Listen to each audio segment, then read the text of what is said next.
नमस्कार, बहुत स्वागत है आप सभी का। आप मुझे न्यूज़ 18 के डिजिटल प्लेटफॉर्म पर देख रहे हैं। मैं हूं आपके साथ जया मिश्रा।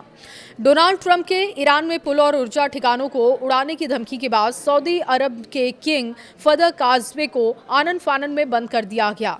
ये काज़वे सऊदी अरब को बहरीन से जोड़ता है और इसे खाड़ी के लिए काफ़ी अहम माना जाता है।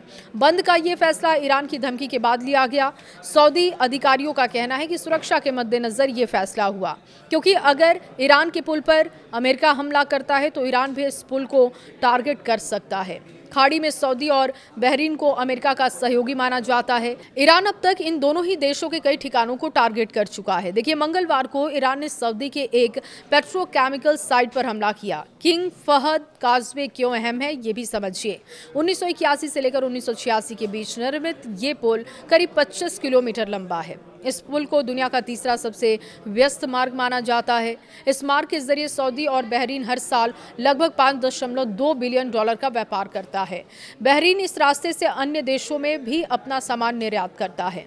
सऊदी के लिए ये मार्ग इसलिए महत्वपूर्ण है क्योंकि सऊदी का 90% स्थलीय व्यापार इसी रास्ते के जरिए होता है।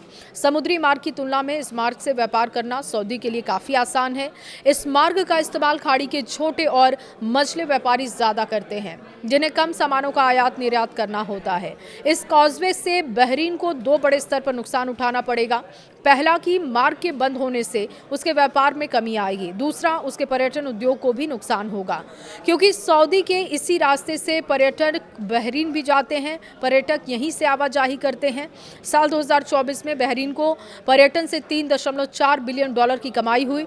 बहरीन के पीछे क्यों पड़ा है ईरान, ये भी समझिए। बहरीन खाड़ी का एकमात्र देश है जिसमें 2 बार ईरान के खिलाफ यूएन में प्रस्ताव पेश किया गया। बहरीन ने जो प्रस्ताव पेश किया उसमें हॉर्मुज के कंट्रोल के लिए दुनिया के देशों से एक अन्य सैन्य बल गठन की मांग की गई। अमेरिका इस तरीके की मांग कर रहा है। और इसके अलावा आपको बता दें कि 1602 ईस्वी तक बहरीन पर ईरान का कब्जा रहा। 1927 में ईरान के बहरीन पर अपना दावा रहा, फिर से ये दावा किया गया, लेकिन 1971 में बहरीन अलग मुल्क हुआ। तब से दोनों पर तनातनी की स्थिति बनी रहती है। बहरीन की आबादी शिया है, जबकि वहाँ के किंग सुन्नी समुदाय से आते हैं।